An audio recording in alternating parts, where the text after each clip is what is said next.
Welcome back to the Stick 'em Up podcast. I'm your host, Braden, here with my co-host, Brundy. And today we are talking about the Stanley Cup Final. Brundy, we're here. We're already here. We're It feels here. like the playoffs. Did this entire season feel faster to you? It felt pretty quick. But I say Like, that every year, so that's true. It does feel like I say that a lot of years, but like this year, the entire middle 50 games were just like a blur. Like, I remember being like, damn, after the first 15 games, and all of a sudden we were in March.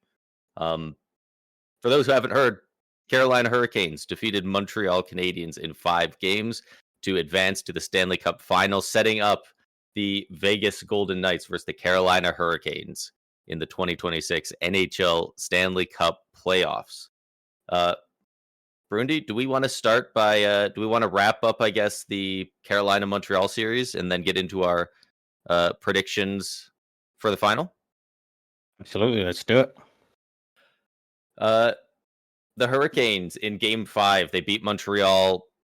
What was the final score? Was it 6-1? I think with an empty netter. Maybe 5-1. Yes. Man, Yeah. I thought, along with a lot of other people, I for sure 6-1. 6-1. I for sure thought the Habs were at least going to put up a better fight than that, but honestly, they didn't even look horrendous. Like, Carolina just looks dialed. I think it was a combination of both. Yeah. Game 1 was, whatever you want to call it, the rust for Carolina, or Montreal still buzzing.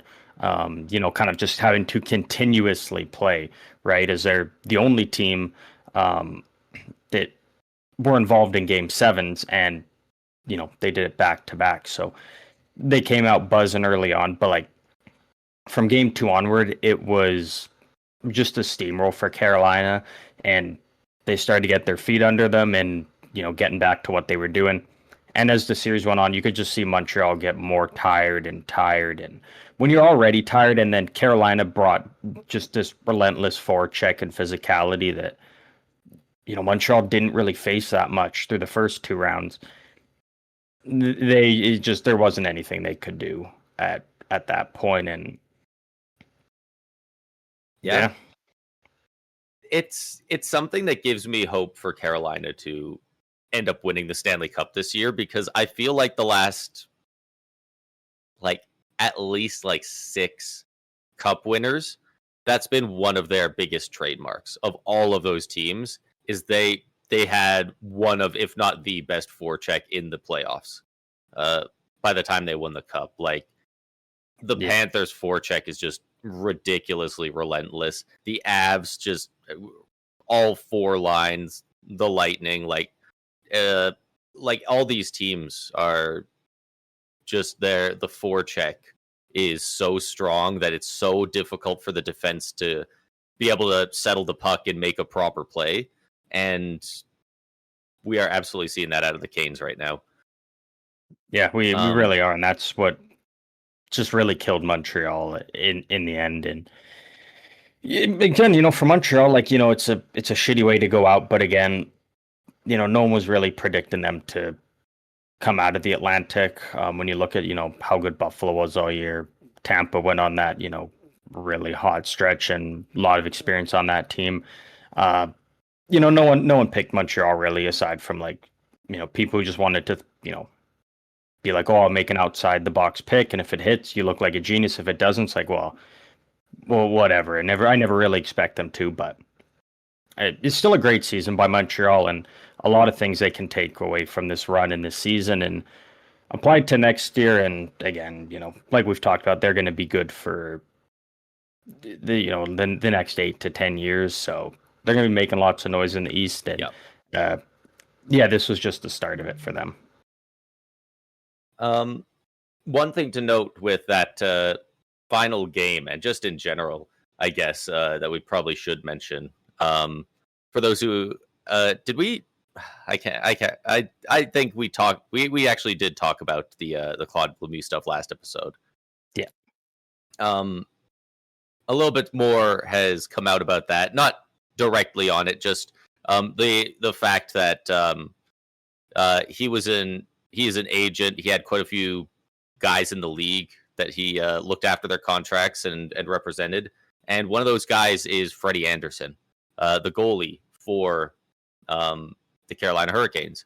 And it sounds like they were more than just an agent-client relationship. It sounds like they were very, very close. Apparently, Claude actually called Freddie before Game 3 and asked him. He said they offered for me to be the torchbearer for this game.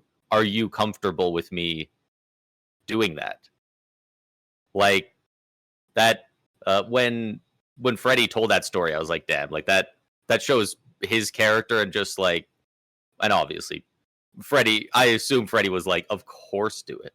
Obviously, like he's not going to tell him not to do that. Like that's awesome. That's an awesome opportunity. So it's it really feels like a team on a mission now. Like they've had 3 guys in these playoffs already. Their wives have given birth. Like 3 of them are new dads. They got Freddie playing his heart out, second in Conn Smythe odds right now, by the way. He's trying to win one for Claude. Like it's been a really emotional run for them, considering they're a team that is at the moment, what are they, 12-1? Like 12-1, yeah. It's absolutely ridiculous. So the storylines are really culminating here up into the final. And then if we want, we can, unless you have much more to talk about Montreal, we can kind of slip into the Cup final talk. Slip into the Cup final. Yeah, absolutely. And it's, it's kind of two different little sides going to it that, really show how good both these teams are, Vegas and Carolina. Obviously the Vegas Golden Knights, sweeping the President's Trophy winning Colorado Avalanche, and but the team that kind of everybody had picked to not only go to the Cup final but to win it, and Vegas just mopped them in that series, and I mean, to be honest, kind of just straight up embarrassed them. So they're looking great heading in there, and you think, well, that's pretty good. But on the flip side, the Carolina Hurricanes, 1987, I believe it was when the NHL went to the 4-round best of 7 series, is when they made that change. And you say the Carolina 87? Hurricanes, 87, recent? I believe it was. Wow, I thought it would be a little bit further back. Interesting. The Carolina Hurricanes are the first and only team to be entering the Stanley Cup final with only 1 loss. This never happened before in this format, where a team has managed to go 12-1 heading into the Cup final. The closest was the 1988 Oilers, who were 12-2. And they ended up going on to sweep that series. They swept Boston and ended 16-2, which is the record for winning the Cup with the least amount of losses. But Carolina Hurricanes have made history here. Only 1 loss so far, and very easily could have just been 0. Very easily could have just been a 12-0 team rolling into the Cup final. Pretty crazy, though, when you look at these teams. It's like, damn, the conference final, there was only, a total of 9 games. It's pretty insane. That's the thing I hate the most about this playoff format that we have right now, because it feels like that every year, doesn't it? It feels like the conference final is usually the worst round. It's the least competitive when it should be like 4 juggernauts duking it out, right? Like, and instead, I feel like year after year we're getting sweeps, we're getting 5-game series, like. Every once in a while, you get an absolute banger of a series, but I feel like for the most part, it's not as good. And I mean, you could chalk that up to the format in the East, because maybe Montreal shouldn't be there. Maybe it's weird, whatever. I don't even know if there's really an excuse for the West. I mean, the Avs just collapsed, and Vegas also, not to take anything away from them. Yeah, Vegas also played incredible, and Colorado was injured. Like, you don't want to use it as an excuse, but like, it is true. Makar missed 2 games. McKinnon's clearly not 100%. Like, that does at least factor into it. But but quickly before we fully jump into Vegas, Carolina here, sure. Just want to go back to Carolina, Montreal because I was looking for the stat. I found it because the stat does not feel real. It sounds fake, but it is real. The worst Carolina player in expected goals percentage during the Eastern Conference Final was ahead of Montreal's best player in expected goals percentage. Carolina's worst was William Carrier. He was a 53.6. 53.6 was Carolina's worst. Montreal's best was Noah Dobson at 42.1. And it's not even close.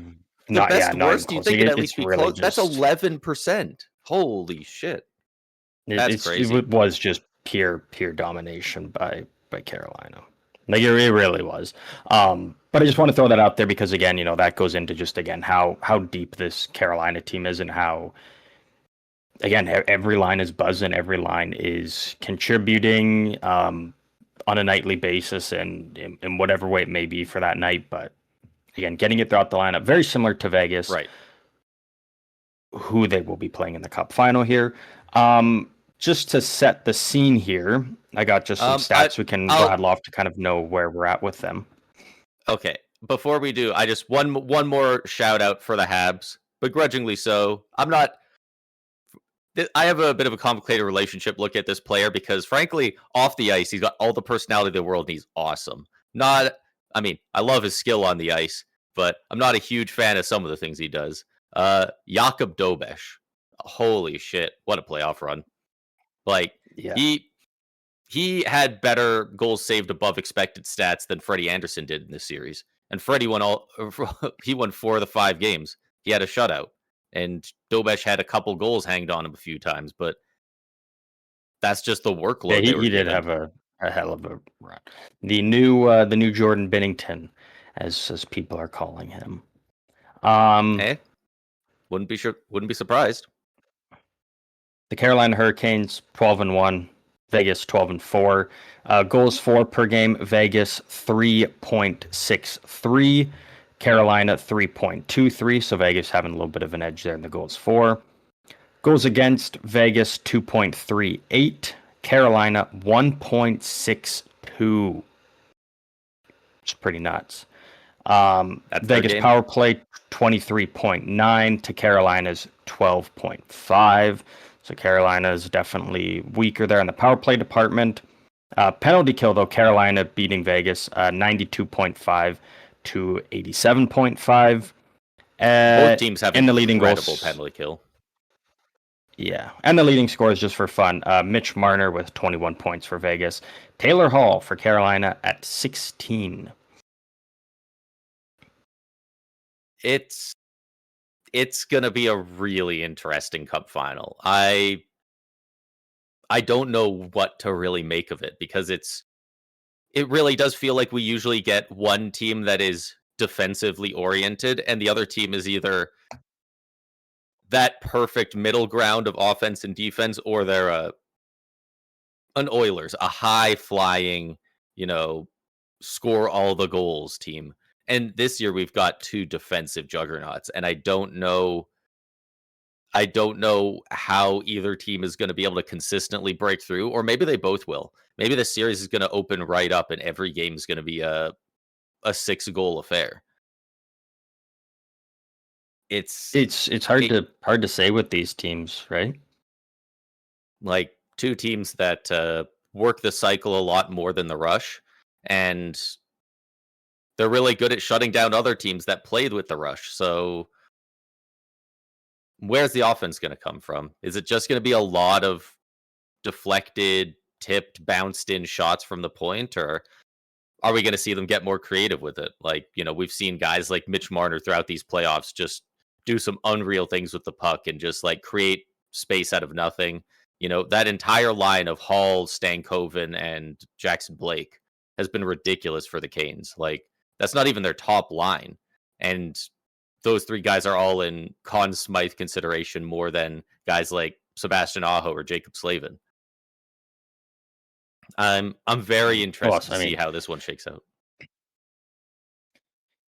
Yeah, I mean, it's two teams that are kind of wired the same way, and have kind of used that to their advantage over teams that maybe have well, I mean, in both cases, I think Montreal's had the more top end skill as opposed to Carolina, and Colorado having the more top end skill over Vegas, but they use their systems that they had in place, and very similar to what Buffalo should have done.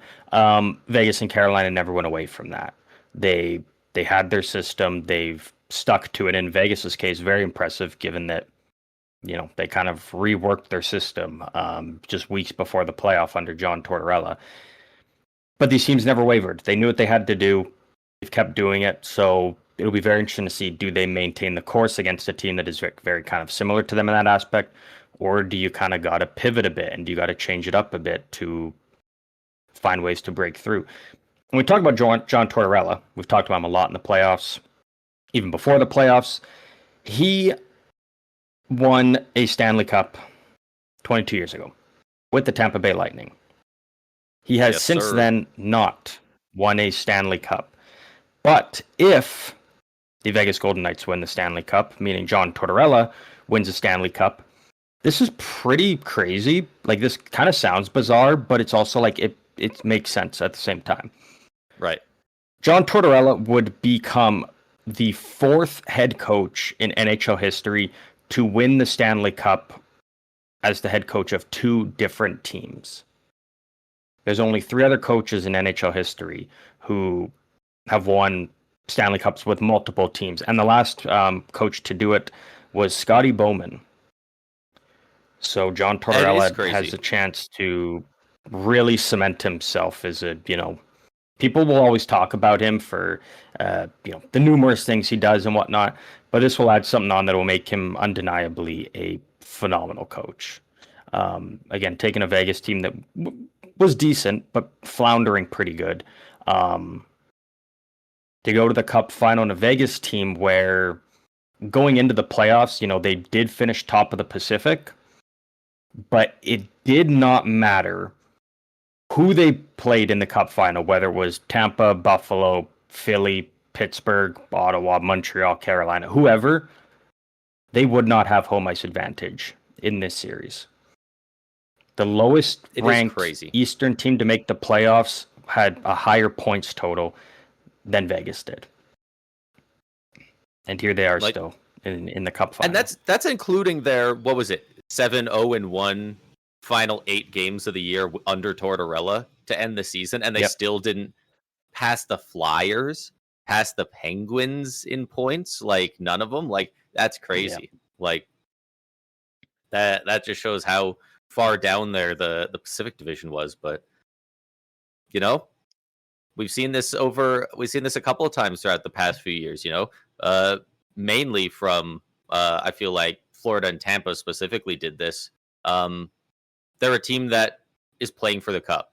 And when it comes to regular season, down the stretch, they just don't have to care as much. Obviously, their situation's a bit different. They did care. Like, they went 7-0-1. They moved their coach to try and kickstart it. But, like, I feel like Tampa and Florida specifically just had that thing when they were going on their second run of, like, they completely took their foot off the gas going into the playoffs, being like, we're gonna load manage a little bit, maybe not sit guys, but we're gonna reduce Kucherov, we're gonna reduce Barkov's ice time a couple minutes a night. We're not gonna ask them to play 2 hard minutes, and we're gonna just get to the playoffs, and we know we're a good enough team to kick it on there.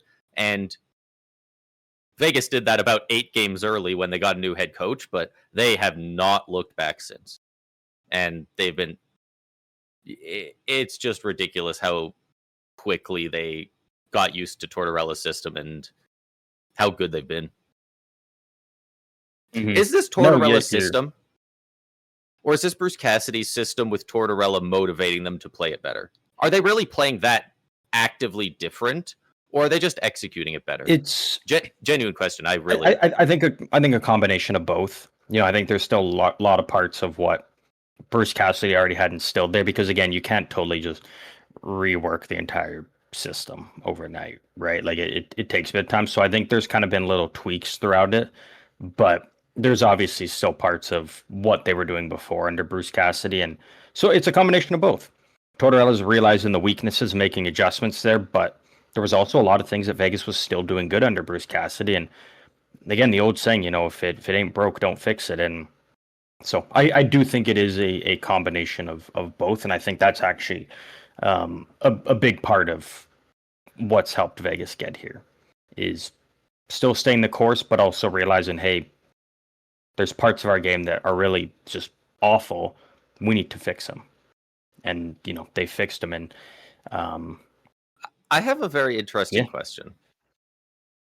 So I believe the cutoff for a player is if you play in over half of the regular season games, or at least one game in the playoffs, you get your name on the cup, right? Yeah. Something like that. Yeah. What's the rule for head coaches? It's just whoever the coach is, I believe. Bruce Cassidy coached this team multiple years beforehand, and at least like 70 games this year. If they win the cup, does his name get on there? No. Do you think they should? Because the org gets a couple extra names they get to put on there, right? Like they get to choose some names. I'm saying no, just on the fact that I do firmly believe, again, I do think Bruce Cassidy is a great head coach, whatnot, but I don't think Vegas wins the cup or even makes it to the cup final if they don't make that coaching change. I don't think so either. I mean, they completely turned it around then, but I don't know. He coached you. He got you to the playoffs, right? Like he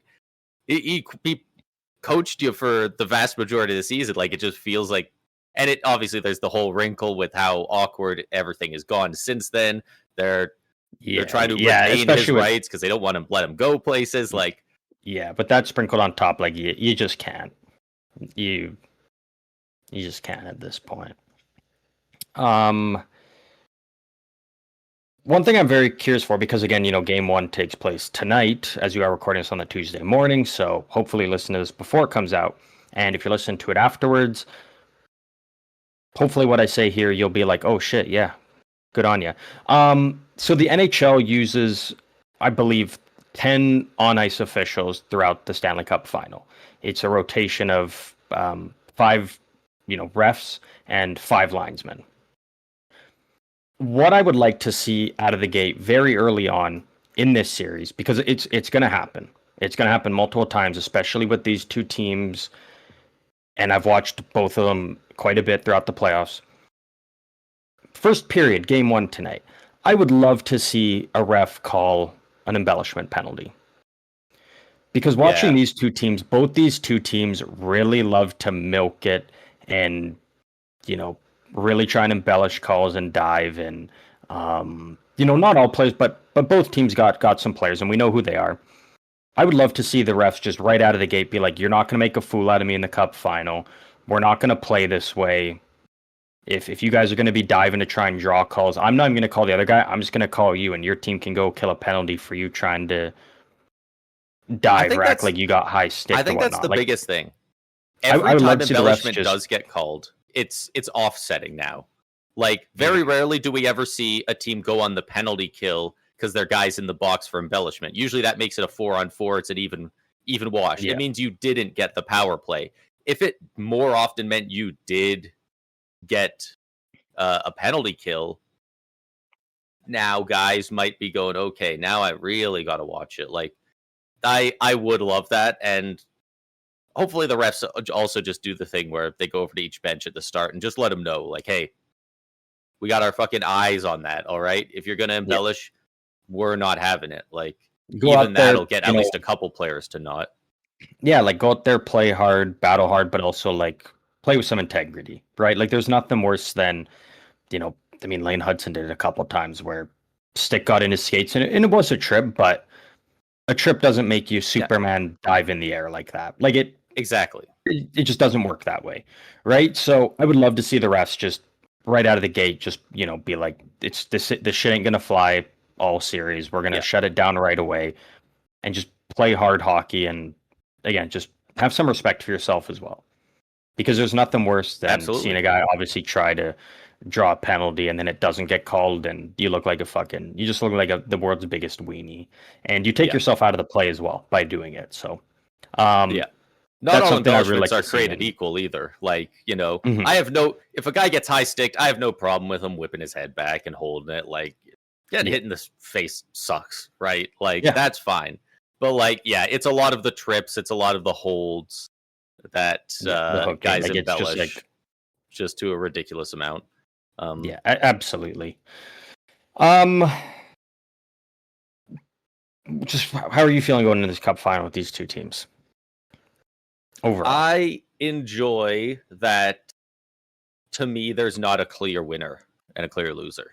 I feel like the last couple of playoffs, it's like it could go either way, but like I think I got a good inkling of which way it's gonna go. This one feels as close to the 50-50 we've got since I'd say Colorado-Tampa, but frankly, I would need a neutral fan's opinion on that. Like, I was kind of thinking Colorado. You could almost say Blues-Bruins. Like, I was kind of thinking Colorado-Tampa just because, again, like, Tampa was the back-to-back Cup champs and whatnot, but at the same time, it's like they did lose a lot of those pieces that were a huge part of them winning the entire those third line. Cups. Point was out. It was fine. Like, it was one of those things also kind of like where, when Washington won the Cup, right? And it's like, we finally got past the second round. It's the same way as, McKinnon and them finally got past the second round. And it's like, all right, now they got past that mark. They're going to win. So you could kind of say that one, but even then it's, to me, it almost kind of felt like I don't even think I can say Blues and Bruins either, because St. Louis was just like, this is just a fucking team of destiny.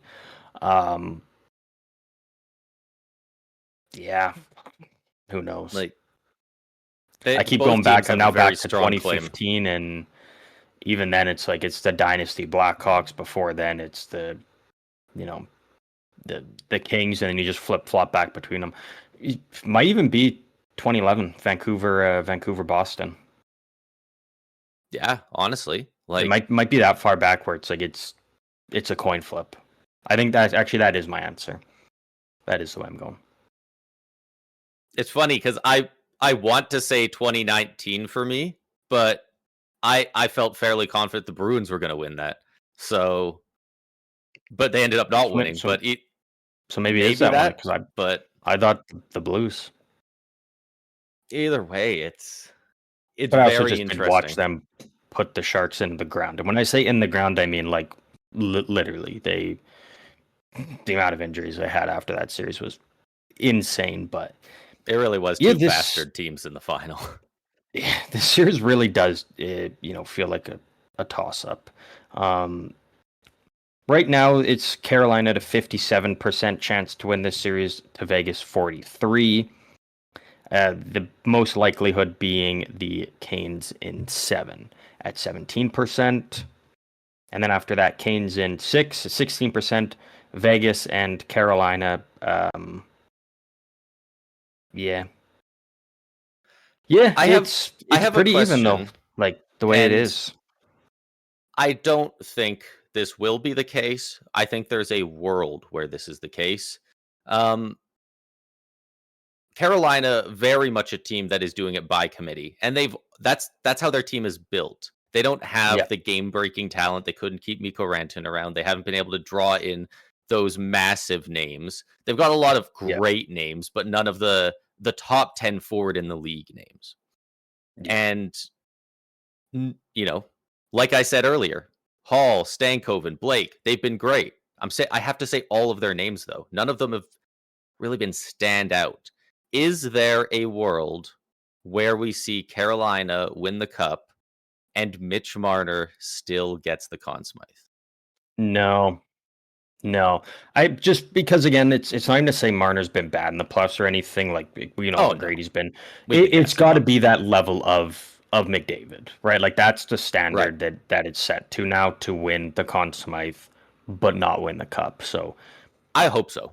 I sure hope so. again, for me, it's just got to be one of those like legendary performances, and it's got to, it's going to be something that we see once every 20 years. Because again, when you look at it like that, because you always want the Conn Smythe to go to a player on the cup winning team, and you can usually always make a good argument for at least two players. It's got to be to the point where a player on the losing team is just head and shoulders like miles ahead of everybody, that it's like it's undeniable that it's got to be this guy. So yeah, no, not Mitch Marner, but okay. If I hope that wouldn't be the case, but combining his great play, he's good defensively, but also he's leading the playoff in points, and then let's be real, he's just gonna garner extra votes because it's fucking funny if he wins the Conn Smythe. We all know that. It is pretty funny. That's pretty funny.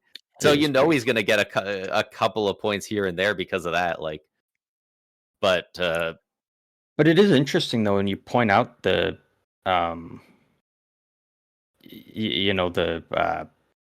the talent level on Carolina. Oh, okay, the videos froze, but okay, you are still there. Oh. Yeah, on Carolina, because when you look at it, of the two sides, right, it's like, Carolina's probably the deeper team, but Vegas has the more top end skill. I think I would say, when you got guys like Mitch Marner, Theodore, Eichel, Marner, those type of guys, right? So it's one of those ones where if Carolina gets a lead, they can probably hang on to it pretty good. But if Vegas gets onto a lead, I have a hard time seeing Carolina be able to fight back in that aspect. If Carolina's, down 2 goals in the final 3 minutes, they just don't have those guys that can kind of put the team on their back. Whereas Vegas, they have those guys that can do that and have done that. A lot of those guys on the Golden Knights have, well, not actually a lot, because they got rid of a lot of them, but they have a cup. Yeah. Yeah, I'm very interested to see how this goes down. Like, both teams that, like, it's funny because he's second in odds for the Conn Smythe, but like Freddie Anderson, like up until this year, has kind of been a guy who's unproven in the playoffs. We all know he's going to be great in the regular season, but he gets to playoffs and either goes down with injury or just has that bad stretch of games, and now he's doing it. And Carter Hart, definitely hard to tell what he'll do. He's been great in the playoffs so far, but I mean, he wasn't allowed in the NHL until December. So it'll be interesting to see if goaltending can hold up. Both teams have a very good system for their goalies, but yeah, and it's it's kind of the thing. I talked about it a lot with Carolina throughout the playoffs, but I can even include Vegas with it. Not to the same extent, obviously, but again, teams that really haven't faced much adversity. I think the closest you can get with Vegas is like you were down 3-0 after the first period in Game 3. But even then, it's like you lose that game, it's like you're still at home, you're still up 2-1 in this series. So that's like the closest I can get with it. But overall, again, kind of two teams that, their backs haven't been up against the wall. They haven't been stressing. They've always kind of been in the driver's seat in their series. Carolina swept through the first 2 rounds. They did lose Game 1, but then like they just steamrolled their way all the way through. Vegas, I don't have they ever even been trailing in the playoffs so far? Yeah, it's actually they were down 2-1 against the Mammoth. Yeah, and then they win 3 straight. So again, little pieces, but overall, it's two teams that are coming in that they haven't been in that position, and one of them is going to have to be put in that position one way or the other, and it's going to be interesting to see how they can respond to that and work through that. In two teams that are coached by great coaches. Tortorella has already coached a team to a Stanley Cup before. Rod Brendamore's captained a team to a Stanley Cup before. How are those guys going to handle it? How are they going to get their players going, get the best out of their going guys? Around? Yeah, I was trying to find it, and but it was something ridiculous, like 90. It was probably 99% now. I think it was like 99 out of the Hurricanes' 102 career or like franchise playoff games. He had a hand in winning them, either as a player or now as a coach. Like, yeah, there was like I'm pretty sure it was like 3 or less games in franchise history that they had won in the playoffs that he didn't somehow have a direct hand on, either on the roster or on the bench, which is just ridiculous. And for a franchise that people talk about, like we were saying, not having that superstar, not having that guy who could take them the next level, it's cool that they do have this franchise icon who did that in previous generations, is kind of doing that for him still on the bench. Yeah, and what was the stat they were talking about after Carolina beat Montreal in Game 5? They were talking to Jordan Staal, and it was something like Jordan Staal, if he wins a cup here, will either set or tie the record for longest drought between cup wins. Because obviously won the cup way back when he was young with the Penguins, and now all the way to now, like it's 17 years. 2009 to 2026. So that's also something there. What is Jordan Staal going to bring here? And again, a guy that we haven't seen in the Cup final since then. It's one of those ones of those young guys in back-to-back Cup finals for Jordan Staal, wins one, and then he's like, shit, this is fun, this is easy. He's young in the league, got a long career ahead of him, and then it's like, bam, 17 years go by, and you're just getting back to the Cup final now. So it'll be very interesting to see how he brings himself into this series. And Corey Perry's had so many opportunities to set that record. Yeah, because he won back in 2007 with the Ducks. Yeah, he's had his chances. Yeah, I mean, again, these are two teams that I'm not the biggest fan of. I think I've made that very clear. But again, both these teams absolutely deserve to be in the Cup final here. Again, Carolina's just been trying year after year and been taking big swings, and it always kind of blows up in their face. Usually lose an Eastern Conference final. Usually they get swept, and that player just says, fuck it, I'm out. Or they make it to the trade deadline, and the star player they trade for says, fuck it, I'm out. So to finally get here for them is huge. And for Vegas, again, people will say what they want about them, but they just don't give a fuck. They truly just don't give a fuck. And from literally even about their players to everything, it's just win above all else. And again, I mean, both these teams absolutely deserve to be in the Cup final here. We're gonna get a great series between these teams. Even if you don't like them, we can't act like it's gonna be a snoozer of a series. Very good chance no blowout games. Like very good chance it's just close battles right to the end. Might be low scoring, but you're going to be on the edge of your seat because it's going to be close. I mean, I haven't watched every game. Maybe this is a bit presumptuous, but for my money, the best game in these playoffs ended 1-0 in overtime. Game 6, Habs Lightning. Like, that game was so close, and we didn't get a goal until minute, 75 or something like that. Like, game, obviously, goal scoring is fun. It's the most fun thing that happens in hockey, let's be real. But sometimes you can have those really fun games, even if there's no goals for the first 60. Like, and these two teams are absolutely capable of keeping the puck out of the net.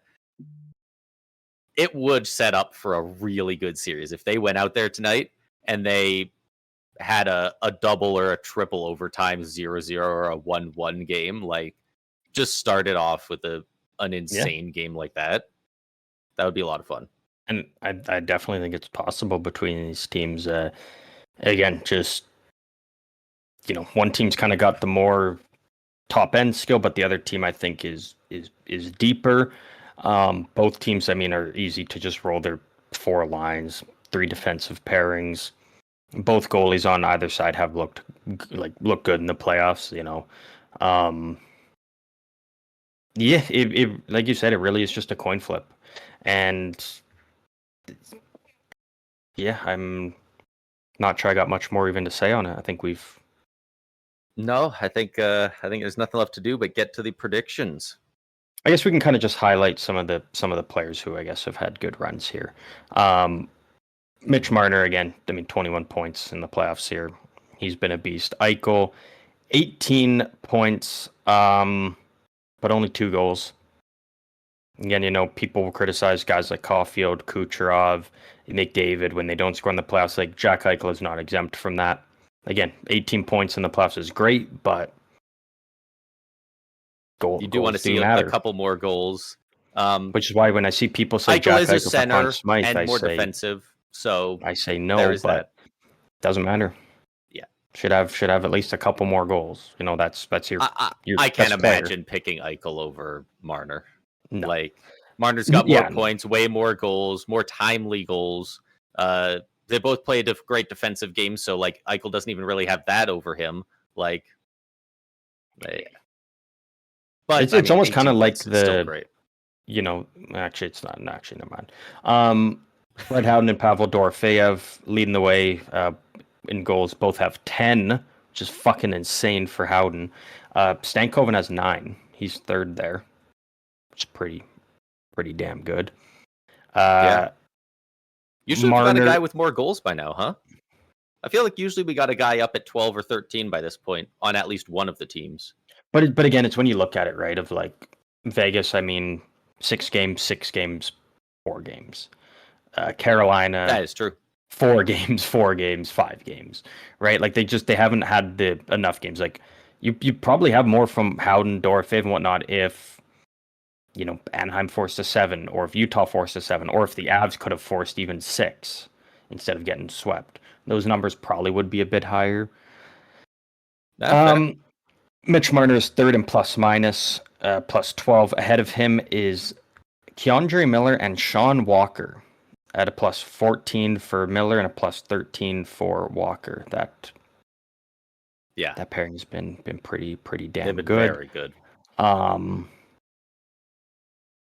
Yeah, I mean, just this is the crazy one. He's already out of the playoffs, but Jakub Dobeš leads the way in shots against with 564.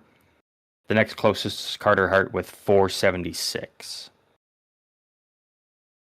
Less than 100 shot difference. Honestly, I thought it would be a lot wider of a gap because obviously Vegas is still in, but they haven't played in the Cup final yet. That's where they would get more games than the Canadians. They've both played 3 rounds, and I mean, the Canadians they played 14 games in the first 2 rounds, and then just got peppered by. And then Carolina. They played 5, so like they've played 19 games to how many games for Vegas? Like 14. 14. They played 5. No, 16. Sorry. Okay, 3 more games and like 90-ish more shots. Like. That's about on pace.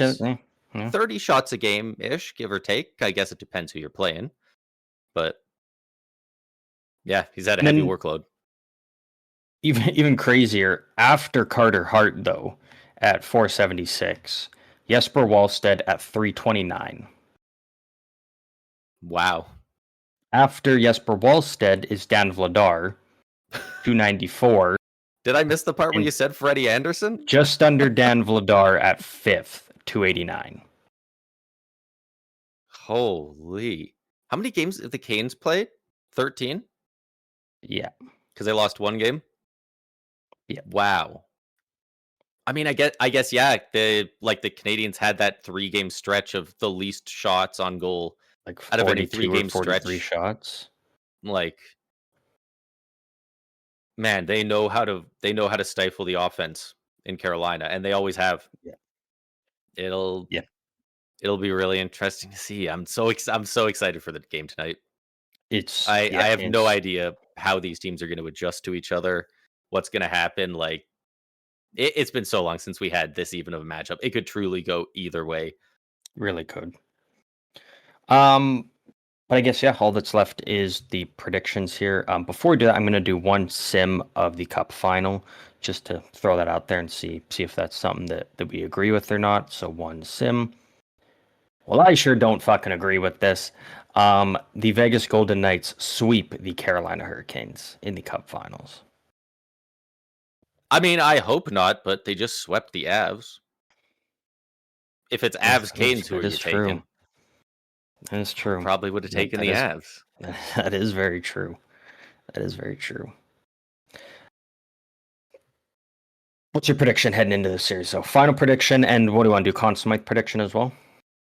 Yeah, I think a Conn Smythe prediction for each team, and then what you think it's going to end up with. This is really tough. Both these teams are so good, and I'm trying to think of those micro things that gets a team ahead. And I feel like a lot of the times when it's my team, I'm a bit more optimistic. When it's other neutral teams, if I lean one way, I'm usually pessimistic. I feel like because of that, I kind of want to say Vegas, but I think there's enough things in the locker room, especially going on with Carolina right now, that I'm going to give it to the Hurricanes. And I'm going to say the Hurricanes win it in... I'm going to say they do it in 7. My original prediction that I made a couple days ago, and I'm sticking with it, I have the Canes in 6. I think the biggest thing that will separate it for Carolina will be just the forecheck. And I think Vegas is a very reactionary team, and I think the forecheck eventually is going to wear on them. And, when you got some guys that like to mix it up on Vegas, eventually they're going to get enough of it. And I think it could draw them into some dumb penalties. And again, I just overall I do think Carolina's a deeper team. He's been great these playoffs. We have a decent bit of history showing that if heavy bodies are knocking Marner around a good bit, he becomes a bit more of a perimeter guy. And it's a Vegas that team only happens at Toronto, but we're gonna find out because he's gonna get pressured. It is a Vegas team where you went up against Utah, and that's just an offensive fly team. Same thing with the Ducks. We couldn't even really see what the Avs were trying to put together because they were playing from behind the whole time. Carolina, They went up against Ottawa, and Ottawa brought the physicality, and we're shitheads. Same with Philly, but Ottawa a bit more. Montreal, it was pretty easy for Carolina there. So, but Carolina's dealt with some physicality, and they've bounced back and can give it back. Vegas really hasn't had that much. So I think it's going to be a bit of a wake-up call for them in game 1. And I do expect Tortorella will have them prepared for it, but they haven't faced anything like what Carolina is going to bring for them in terms of the physicality. So, yeah, a lot of guys are having good runs for Vegas. We'll see if they can handle that. Can Dorofeyev handle it when it gets the physicality's ramped up? Can Marner handle that? Can Eichel? Can Stone, who we know is already banged up? It's going to be very interesting to see. But I am going. I'm going Canes in 6. I don't love that we both picked the Canes, but you know what? Hopefully that means they're going to do it. I haven't exactly been hiding it, but I'm definitely cheering for the Canes to win the series. Just I don't mind their team too much. They got some fun players, and Vegas is pretty easy to cheer against. Especially given their recent antics, mainly by their GM and coach and stuff, and not the players on the ice, which is a bit strange, but that's hockey, baby. Yeah, again, it goes back to Vegas just really embraces the villain role, and they if they end up with a cup at the end of the day, they don't care what the people are thinking. They're just happy that they're winners again, right? But Conn Smythe though, The Conn Smythe predictions. This one's a bit weird because for me on one side it's kind of a slam dunk. If Vegas wins, I'm going Mitch Marner. Yeah. I don't see how he doesn't if they win it, unless Dorofeyev or Howden score a ridiculous amount of goals in the series. A couple times they and Marner would have win to games. Would have to go cold. Yeah, and Marner can't be setting up those. So it's got to be Marner if Vegas wins. If Carolina wins, part of me wants to say Stankoven, but I'm going to go with Freddie Anderson. He's got 3 shutouts. I think he's at a 931 right now, if I'm not mistaken. The save percentage is very good. Like he's, started all games for him. They've lost 1. Like he's, despite the lighter workload, he's still on those shots that have got through, been very good. And couple that with a little bit of storyline there, it makes him very easy to vote for.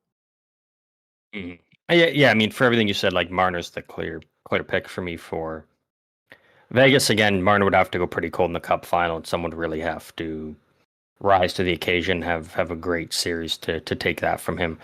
For the Canes, just to be different, because I do think Freddie Anderson's the front runner. I'm going to go with Taylor Hall.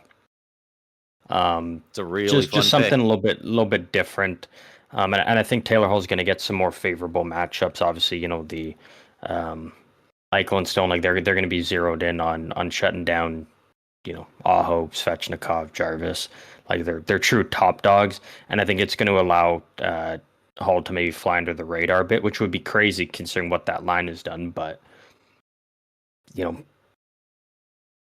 other teams' top guys have been shutting down that top line. Vegas is going to have to follow suit because you can't be sending your top guys after Hall and them and leaving, you're still good defense players, but not as good to deal with the Ahos, the Svechnikovs, because then if those guys get hot, then you're really in trouble. So I think there could be some favorable matchups for Hall, and again, has already been great throughout the playoffs here and had some big moments. So just to switch it up, so we're not picking the exact same players. I wanted to pick something more fun, but sometimes the 2 guys with best odds are just the choices. Absolutely, yeah. So to recap, you have Canes in 7. I have Canes in 6, which means if they are the winners, you think Freddie Anderson will win the Conn Smythe, and I will go with Taylor Hall. Yeah. It's going to be a fun Cup final. Man, it's been a long time since we've had a moment that would be as emotional as Freddie Anderson raising the Conn Smythe. Yeah. Like that would just what a redemption story, and then everything with Claude Lemieux in these playoffs, like that would be absolutely huge for him. I don't know if you saw the video of him getting their most teams have the little player of the game chain or whatever it is. I think it was Aho gave it to Freddie after game 5. And that was a really emotional moment, and that was really cool to see. Yeah, no, absolutely. Like, man, as if we needed any more reason to cheer for the Canes and not be cheering for Vegas. Like now we got that going on. Like it's a tearjerker, and we're gonna get some great hockey out of it. I'm so excited for tonight. Absolutely, but that is our official preview and predictions for the 2026 Stanley Cup Final. And again, we'll be continuing to cover the Cup Final all the way throughout the entirety of it. So keep an eye out for that as well. A little bit of housekeeping here, a little bit of other news going on before we start to wrap things up. The Stanley Cup Final is just beginning, but the Memorial Cup just ended, where we saw the Kitchener Rangers once again just destroy the Everett Silvertips in this tournament. 6-2 in both games to capture the Memorial Cup this year. I'm trying to remember all the players for the stat. Sam O'Reilly winning the MVP for the OHL regular season, the OHL playoffs, and the Memorial Cup playoff MVP. He is the fourth player ever to win all 3 MVPs in a single season. I believe the other 3 players were Mitch Marner, Brad Richards, and Corey Perry. Yeah. Pretty elite company there. Absolutely. And Tampa Bay clearly liked what they saw, what they were doing. Sam O'Reilly, lightning prospect, because they immediately went out and traded a 3rd-round pick to get one of his teammates from Kitchener as well the other day. What is it? Jack Pridham. Yeah, I don't know if they played 5-on-5 together, but I'm pretty sure they played together on the penalty kill at the least. So that was also interesting. That's one of those trades that's going to be a weird win-win trade to look back on, I think. Because I think he's going to be a good player for Tampa, but also the Pridham for a 3rd. Maybe. Just because the Blackhawks were one day away from losing him for nothing. Like his rights were going to expire. Obviously. So it's kind of, it was nothing or a 3rd rounder. So like by default, Chicago kind of wins on that. Obviously they could have managed their assets better. And then obviously he has to make it to the show for it to be worth anything for Tampa. But yeah, congrats to the Kitchener Rangers. Like, man, they just never looked like they were really in trouble at any point in the OHL playoffs or the Memorial Cup. They really just dominated their way through. Yeah, they were just head and shoulders clearly the best team, and absolutely deserving of the Memorial Cup this year. So yeah, once again, they had a lot of guys in their final year. So yeah, it was important for them to win it this year because and that's usually the way it goes. The shelves emptied out. Yeah, in the CHL, it's a lot of you go all in and you hopefully win. And if you don't, it's you're back down near the bottom and trying to build your way back up again. Yeah. Another winner though, Zach Werenski was announced today that as the Norris Trophy winner, winning the first of his career, potentially not the last, but he is now officially a Norris Trophy winner. Yeah, and I'm so glad that he won. Like, yeah, he definitely deserved it in my opinion. What was the order of the other people? It was Cale Makar was in second, and who was the other finalist? Rasmus Dahlin. Dahlin in third, yeah. I think Bouchard was in fourth, relatively close to Dahlin as well. Looking at the Seider voting, was fifth. The voting breakdown for this was very interesting because I'm pretty sure like the top like 8 or 9 guys all had at least one first place vote, and I feel like we don't normally see that.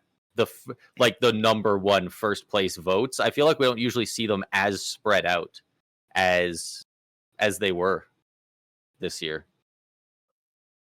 So that was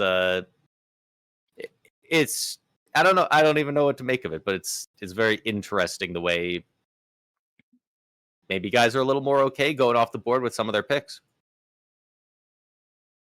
Yeah, but I mean, Zach Werenski absolutely deserved it. It was nice to see Matthew Schaefer getting a couple votes in there. I think same amount of votes as Darren Radish. I believe they tied. Yeah. Like, obviously, Schaefer didn't deserve to win the Norris this year, but it was nice to see him already get some votes, this early on in his career. And I'm sure, he's going to be one of those guys that in a couple years, he's, potentially even next year, who knows, we'll definitely be battling it out with some of the top guys in the league for the Norris. But this year was, Werenski was just the number one guy. I'm glad that, again, like I probably would have had Dahlin at least 2, but I'm just glad that Makar didn't win because, again, Makar is still the best defenseman in the world in the game right now, but he did not have the best season. And I would hate it to go to a defenseman just based on name value, essentially. Well, especially a guy like Cale Makar, who he's so good. He can easily win this trophy next year and the next 5 years based off his skill alone. He doesn't need to win any off of name value. Like, Yeah, you don't like seeing anybody win an award only based off name value, but we know it does happen on occasion. So when it does happen, you hope it's a more of a lifetime achievement award for a guy who hasn't got it, kind of thing. Like, Yeah. Fleury winning the Vezina, like, should he have won it? Probably not, but like, it's better him winning a fully non-deserved one than a younger guy who can like give him a second to do it legit. Mhm. No, absolutely. Not like Makar hasn't, but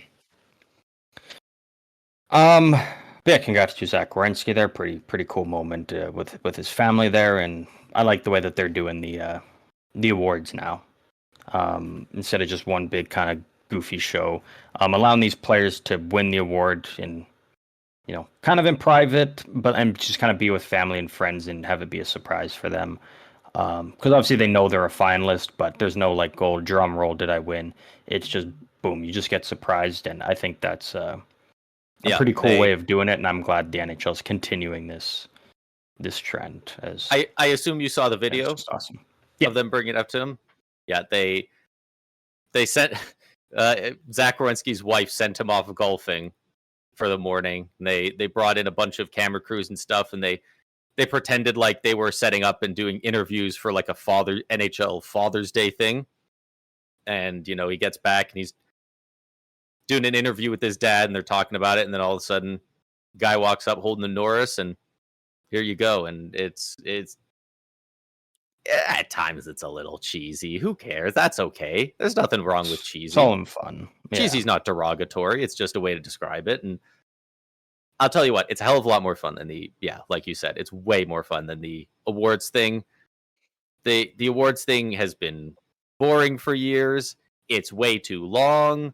It's an awkward amount of commercials for how much actual content. Like, it's like an hour and a half, 2 hours long, and it's like the actual footage you want to watch is maybe 13 minutes of it. Like, it's so little of it. And, then there's just all the different, every time there's some celebrity or some comedian up there and he's making jokes that either, piss off a guy like Kucherov or are just straight up not funny. Like, even if they're not offensive or anything, a lot of the times they're just like, they pick guys who are just like lame. Yeah. This is much more fun. You get to see the player's personality. It's this kind of W seems kind of rare for the NHL because they're not doing a ton off the ice to improve stuff, but the way they've handled the awards over the past few years is a home run. Big fan. It has been good. Team that was not good though this year, the Vancouver Canucks. Announced last night, and then I think it was fully confirmed this morning, that they will be in fact hiring Manny Malhotra as the team's new head coach to replace Adam Foote, who was fired. I personally, for me, I love this hiring. Yeah, I'm a big fan of this as well. This was the best option out there for the Canucks, and the perfect guy who. Again, now that they hired him, I don't think it's a guy who just plugs away for a couple years while there's shit and then he gets fired when they start to build up. It is a guy who I think will be in the trenches with this team when they go through some pretty dark times coming up, and he will be with the team as they start to build up. With new GM, was it Ryan Johnson, and then obviously the Sedin's in there. So the Canucks got their new brass that is going to be leading this team forward. They've got it all in place. You've got a third round or the third overall pick this year. You've got another first. You've got some other picks. Well, so have you heard the rumors? It's going to be very interesting to see with their third overall pick. No, because there's so many rumors. It sounds like the Canucks are very, very high on selecting Caleb Malhotra, who at the time of recording is ranked on the Elite Prospects Consolidated ranking, so that's taking into account Craig Button and SportsCenter and all of them. He is ranked 11th, so he is that's a decent reach on a player. Obviously, they just hired Manny Malhotra. That is, in fact, his dad. I think the upper brass in Vancouver is like, he looks like a great player. we already wanted Manny. This is perfect. Manny's gone on record saying he does not want to coach his son at the NHL level. And yeah, and I think that's very fair. If he has to, he has to. He's going to be a professional, but I think it's more for his son. I don't think he doesn't want to. I think it's because he knows how the NHL works, and guys aren't going to be a massive fan of, coach's son. Cool. Oh, he's going out there on the penalty kill instead of me again. Fun. He's on power play 1, maybe a bit earlier. You guys can, once you have that in place, you can reverse engineer a way to be upset about it.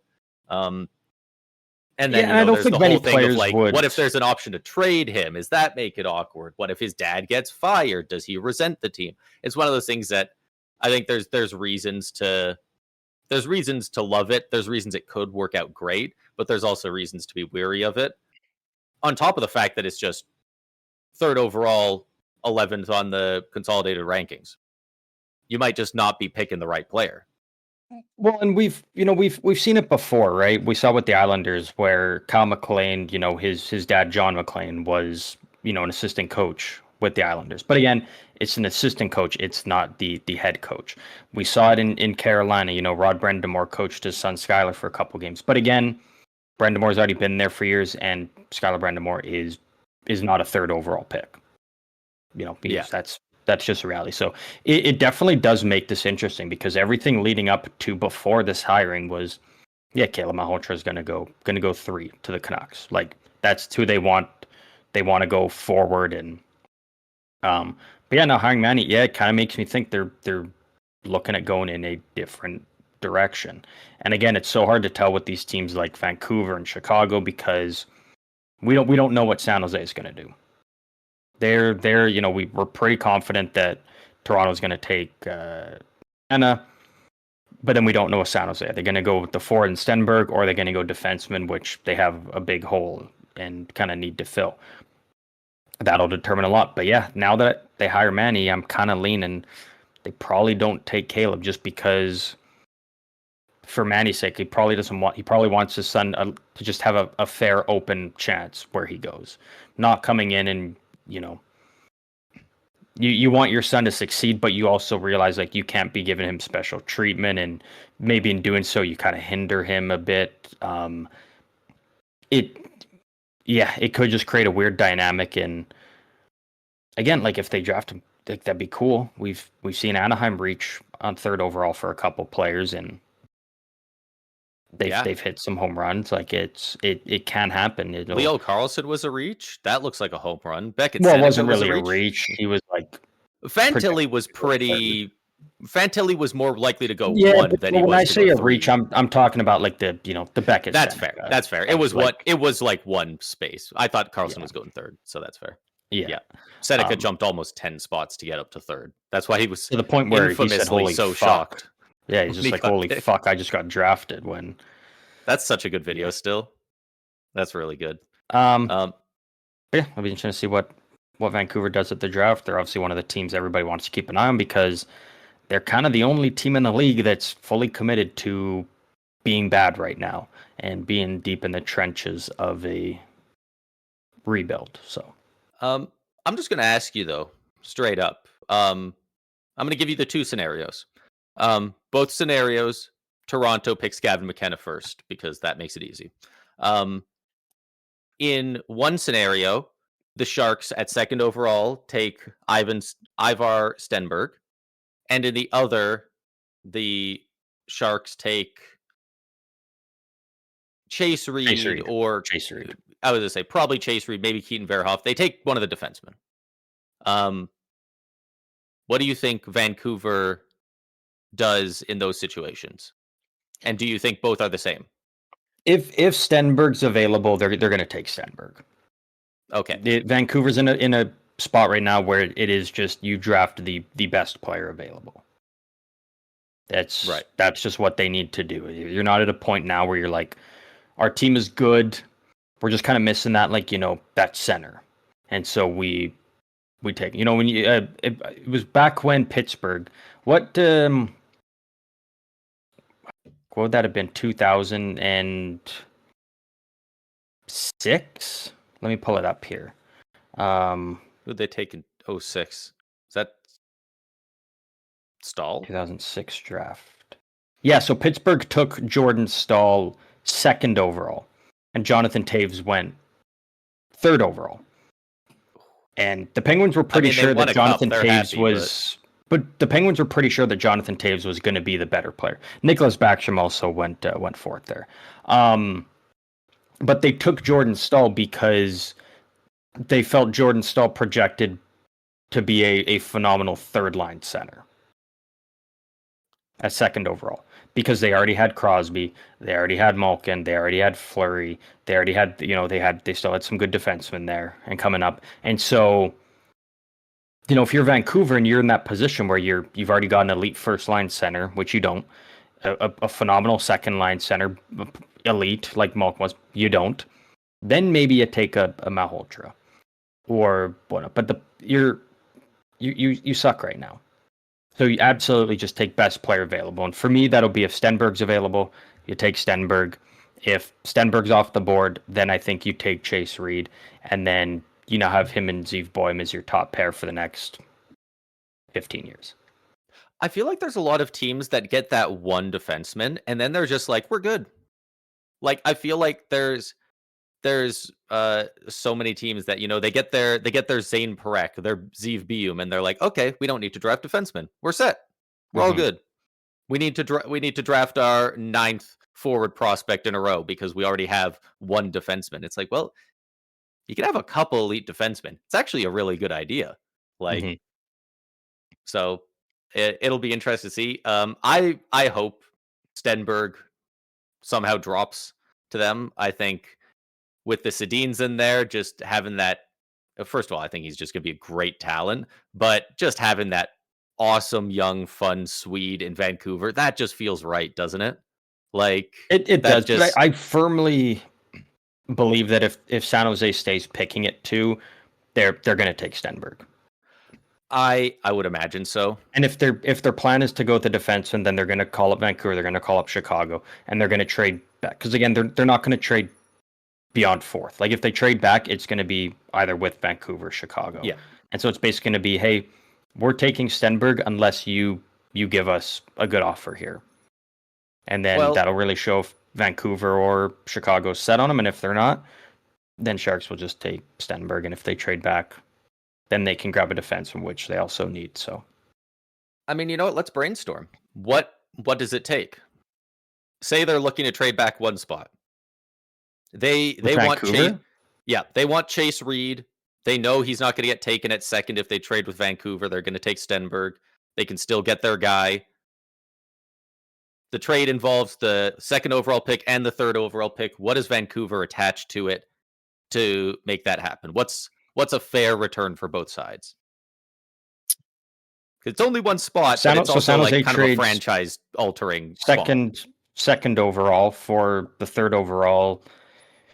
Minnesota's 1st round pick this year, which Vancouver acquired in the Quinn Hughes deal, and then San Jose can get one of their seconds back. Oh, in whatever year, in 2026 or 2027, because Vancouver has both. For moving back, the 3rd overall, Minnesota's pick and a 2nd. Yeah. Wow. Because again, I think the gap between Stenberg and whoever people have as the 3rd best I believe the gap is just so big. But like, if Vancouver says no, that's too much, we'll do just the 3rd overall and Minnesota's pick. Do you think San Jose says, all right, fine? If they're dead set on taking Chase Reed, they probably a good guy. Yeah, right. If they're dead set on going Chase Reed either way, then they probably do. But if you're trading back, you're trying to capitalize on as much value. And if Vancouver says we're hesitant, you just say we're about to make the pick. You got 5 seconds to decide, and then it's up to Vancouver. And again, if they refuse, then maybe you agree. But again, it's only if you're dead set on going the route of taking a defenseman. Because you're just leaving so much value on the table by letting Stenberg fall to them at 3. And that is fair. That's just lost value. And when you win the draft lottery like that, you can't really afford to just then lose value on that. You got to capitalize. It's interesting because we like. I feel like we used to see it a bit in the NHL, and nowadays we very rarely do because people get so excited so early. I think that's just an evolution of the internet and connectivity and things like that. But like we always talk about who's going to move up in the draft, who's going to trade their picks, who's going to do this and that during the draft. But like as soon as a guy's drafted, it's like, okay, the Sharks took Stenberg at 2. Okay, well they're not trading him now. He's theirs now. Like back in the day, it's like, okay, but we were thinking about trading back. Like maybe 3 days later, they would trade whoever took Chase Reed with Stenberg and get whatever return back. They'd still be asked for more. It's one of those things that teams used to do, but as soon as they've picked and they got the guy on the stage in the jersey and he's doing whatever finger overall draft order he got selected, like teams are like, all right, he's locked in. Yeah, I like the way that is. I always just hate the idea of a player gets drafted and does all the interviews and stuff with the team, and then a couple days later, it's like, yeah, we're trading you. It's just like you're just wasting that player's time. Then, like once you draft him, just tell him, hey, we're not doing shit with you. We're gonna trade you. Yeah. I just like you get drafted, and that's your team at least, and you kind of It's neat. I'd like a middle ground. We'll go a couple years with them. Like it's fine if it's like I do prefer later round players staying with their teams. It's just like it feels not handcuffed. Top 5 guys, not top 5 players though. To draft them and immediately trade them. I don't know. It makes it makes the league feel less creative. It feels like we're willing to move this. The instant it's announced, it's like he's an untouchable. We can't move this guy for less than McDavid. And it's like I wish teams were just more open-minded. I don't want it to happen every year though. I know, but say you're the Canucks, right? And you draft Chase Reed 3rd overall. Yeah. And then a couple days later you flip him to San Jose and you get Stenberg and whatnot. Yeah. Then say you win the draft lottery next year and it's Landon DuPont 1st overall and he says, I don't want to go there because I don't want to immediately be traded. I don't like the way you handled that situation. I don't see a world where that happens. But it's definitely a possibility. When guys get drafted, they want to be like, this is my team. Well, yeah, but who's Landon DuPont getting traded for? Is Cale Makar on the market? Like, who knows? Like Makar's contract would come up, but obviously Vancouver wouldn't be going all in. But it's not like I'm going to say it's going to happen. But it's you put yourself in the possibility of that, and the only people you can ever blame at the end of the day would be yourselves for putting yourself in that spot. Yeah, if you're San Jose, then now that you already have Stenberg, then your asking price just increases even more. Then instead of it being, a Chase Reed, another 1st and a 2nd, now it's Chase Reed, a 1st and 2 seconds. Because what's Vancouver going to do? There's no possibility of anything else. You either you want the player or you don't. Yeah. So yeah, the value would just increase more. Maybe if you even look at something of 2nd overall, and I don't know, maybe Sharks throwing like a fucking late 4th or something for 3rd overall and Z Boym or something. And then you get 2 defense in there. Vancouver gets their franchise forward to build around. I can't see them giving up Beum. He's the best looking piece in the Quinn Hughes trade, and you need the Quinn Hughes trade to work out. Vancouver doesn't necessarily have to, but that's the thing. If you're trading up, you're in no position to you take what the Sharks wouldn't necessarily, I guess, be offering, and you either say yay or nay. I don't think there'd be much in terms of negotiations. It's really you meet the asking price if you really want the player, or you don't. But in terms of overall where the started, Manny Malhotra, great hiring. I do love this for Vancouver. What do we got left here? Just in Nashville?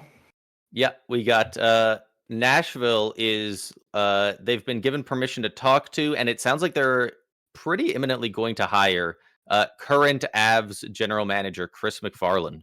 To be their general manager, which is pretty interesting to me because this all happened pretty quickly this morning. Yeah, like why would you want to leave why would you go to Nashville instead of Colorado?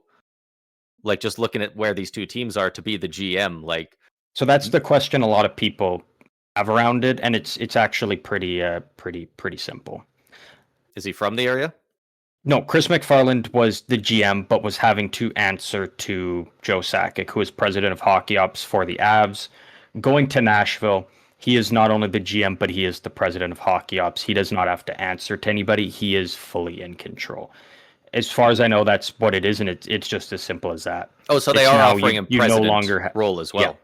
Yeah. Okay. So you're no longer having to answer to someone and have them breathing down your neck. It is just okay. He goes to Nashville, who's kind of in an interesting spot and could be fun. And yeah, you're running the show. You're walking in day one, and it is no one's telling you this is what we're gonna do. It's you walk in, you're telling everyone what you're gonna do. And that's what these guys strive for, is to be in the position where they just call the shots. It's kind of very similar to PWHL. I saw San Jose's team, their coach, who I think was in Toronto. You know, he's kind of like a Daryl Sutter. He's going in and he's the GM and the coach. He's running the show there. And that's what Chris McFarland... Because again, it does look weird. Like, why would you go from the Avs, who have all this talent, you know, cup contender every year, to going to Nashville? And it's as simple as, kind of a promotion, and you're the guy. It definitely makes a lot more sense knowing that he didn't have as much power as we thought in Colorado, and the fact that he's being president, because we do see that we don't see very often guys leaving an active job as a GM to go be GM elsewhere. But we see pretty often GMs leaving to be presidents somewhere else. So the fact that he would be GM and president in Nashville makes a ton of sense. And because Barry Trotz is retiring there, right? Yeah, as a GM, and it's good that they got this out of the way quickly. Like, they got it done now, and so now McFarland can go in there, and he's got 3 weeks until the draft, 3.5 weeks. He's got a month until free agency. Like, he's got time to start getting everything in order. And again, because Nashville's kind of in a weird spot, so it's going to be interesting to see how he handles it. Okay, yeah, it is. We kind of had. I don't know if we've said it's official or not, but it, as of about an hour and 40 minutes ago, it is official. They hired him. Yeah. President of hockey ops and general manager. Yeah. So that happened quickly. They got permission to speak with him this morning. Met with him, interviewed him, and now they're hiring him. So it all happened pretty quickly. Joe Sakic resuming his general manager duties for the Colorado Avalanche. So he was basically being the GM with a bit of a buffer guy in between. Now he's just going back to full on being the GM there. So, I mean, if he was already doing it, frankly, it just kind of takes a guy off their payroll. I mean, obviously, Chris McFarland, I assume he had good president input, of hockey ops and GM there. So kind of works out for both sides. Yeah, he gets to run the show. Absolutely. But I think we are. I have one other thing that I've seen. And this is just a very vague thing. We don't know any details on it yet, but this does come from Elliot Friedman, so we know it's probably pretty good. He has internal sources in the NHL that Gary Bettman has begun this morning, which is, I believe, his 74th birthday today. Yep, just fact checking that.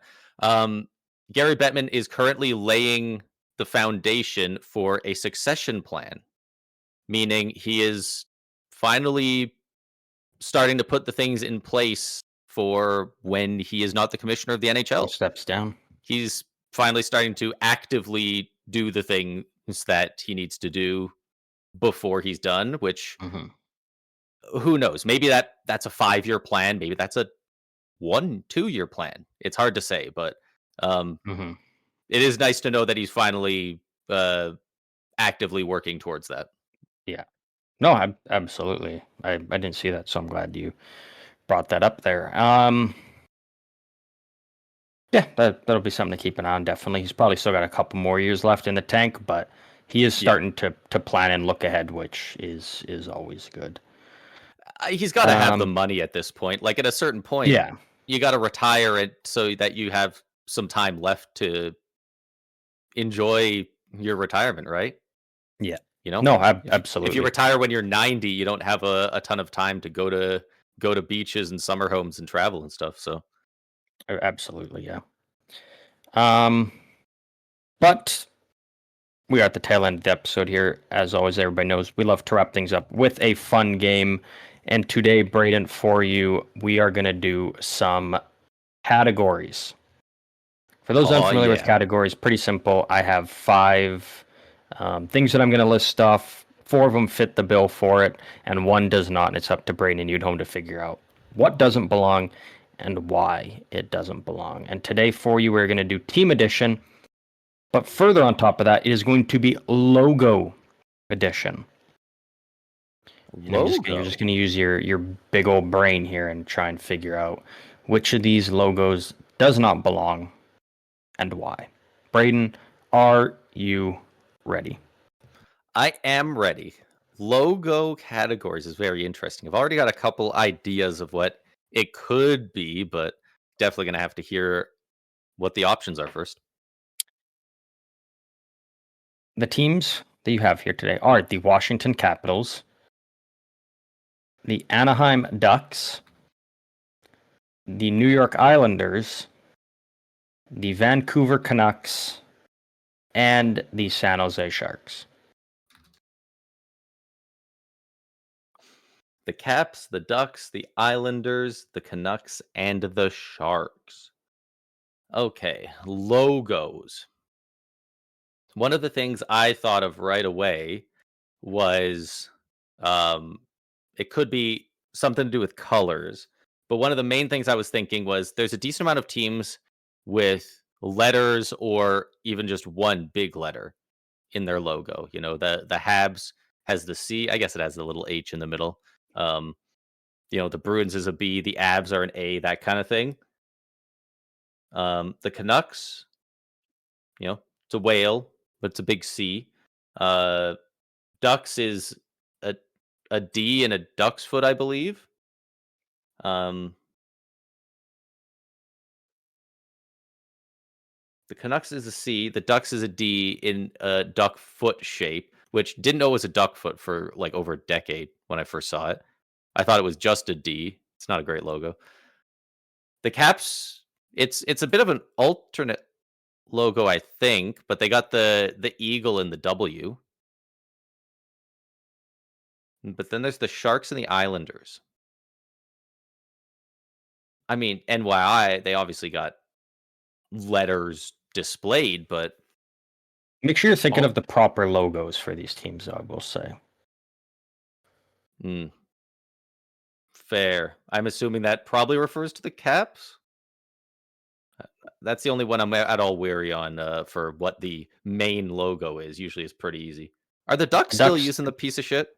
No, the Ducks did a rebranding. Okay. I saw their logo the other day and it kind of stun locked me. I felt like I hadn't seen it in a bit. They're back to the Mighty Duck logo kind of. Yeah. But with the orange this time obviously. Yeah. Yet that shitty ass duck foot is gone. So they got Wild Wing. They got. Is it Wild Wing? Is it like the one where he's like jumping forward with the stick, or is it just like the mask and that's it? Just kind of like the mask type. Okay. Yeah. Kind of. I was thinking maybe it's logos that have a hockey stick incorporated because you know the Sharks have a stick in theirs. The Caps has the stick along the bottom. NYI, the Y turns into a stick. The Canucks, I don't believe has a stick. I guess their like alternate logo does, where it's like the hockey rink, like the rectangle, right. But that's not their main one. Does it have something to do with colors? I think Ducks is the only one that doesn't have blue. But they're all very different shades of blue. It's kind of hard to judge much of that. I'll give you one more minute here to Fair. ponder. Is it just some animals? good hypotheticals, those some good ideas. I mean, ducks, sharks, Canucks, all animals. NYI, I don't think they have any. They don't really have much besides the colors and the lettering. The Caps, I mean, they have a logo with the eagle, but I don't think is the eagle in their main logo? I don't really think so. I think it's just like kind of text. It doesn't look like a bad logo, but low key, I feel like it kind of is a bad logo in Washington. Capitals could use a little bit of rebranding. That main one, frankly, just make the like W where the bottom negative zone is the Capitol building and it's got the eagle. That should just be their main logo. Make the main logo. That's great. Yeah, like absolutely. That's top tier. I'm gonna have to ask you for your final answer. I am gonna say that the Anaheim Ducks are the odd one out. And I'm going to say the other four all have hockey sticks within the logo, or a hockey stick within the logo. I don't feel great about it, but I feel like I don't feel great about it, but I feel like it literally has a chance. So final answer, locking it in. I'm going to lock that in. Oh shit! I didn't use categories. Is always a tough one, but you did get 50%. Okay, so I assume it's 50%. The Ducks, but I got the reason wrong. Nope, I got the reason right and the team wrong. You got the reasoning right. It is. It involves teams with hockey sticks and logos, but it is the Vancouver Canucks. The Anaheim Ducks is the duck mask with crossing. I was gonna say, does it have this like skull and crossbones kind of? Yeah. Okay. That's a first though, where you got the team wrong, but you got the reasoning right, which is usually the harder one to do.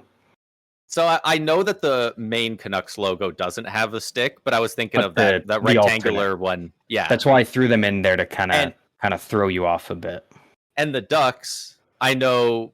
I didn't remember that they had the crossing sticks in the background. I knew that the logo where Wild Wings jumping forward, like breaking through, has one in his hand, I think. Yeah. But that's why it felt more likely the rink one was the main Canucks logo, and I somehow didn't know that than the other way with the Ducks. Because I originally did have the Penguins in instead of the Ducks, but I was like, that might make it a bit too easy, so I threw the Ducks in instead of the Penguins. But no, you did good on that. You figured out the reasoning pretty quick and you stuck with it. It was just the new Ducks logo with the sticks and the Capitals. The Capitals one felt like a bit of a whistleblower in that round, just because I feel like as often as it can come up in this very specific situation, I feel like a lot of people often forget that there are sticks in the Capitals logo. And I feel like that's one of those things that's like always a good trivia question because it can trip people up. Mm-hmm. Yeah, fair. Absolutely. Yeah. Absolutely. Very familiar with the NY. I was hoping logo. that with the Caps you were gonna think it was the W Eagle was the main logo, which I was thinking it. I was like, I know it's a great logo, but it should be their main. It should be 100%. But we are at the end of the episode here. We do want to thank all of you for tuning in to yet another episode of the Second Up Podcast. We are in the Cup Final now, Carolina, Vegas. Underway tonight. This episode will be out soon, so hopefully you're listening to it beforehand, or if you listen to it after Game 1, hello. If we were wrong with our predictions, get us. Yeah, absolutely. Write down in the comments. Can't wait to get this series going. Can't wait to cover the games and see how this all goes, but... For now, we are at the end of the episode here. But, Braden, as always, final thoughts. Final thoughts. If you got both parts of the game there, right? If you guessed both the what was the actual answer? The Canucks and knew that it was logos without a stick. Let us know in the comments because you did better than I did. And yeah, enjoy the Stanley Cup final and watch every game because man, this could go the distance or it could be a sweep in either direction. This could be a truly ridiculous series. Very unpredictable. Absolutely. Which, does add a lot of fun to it, especially as a neutral fan.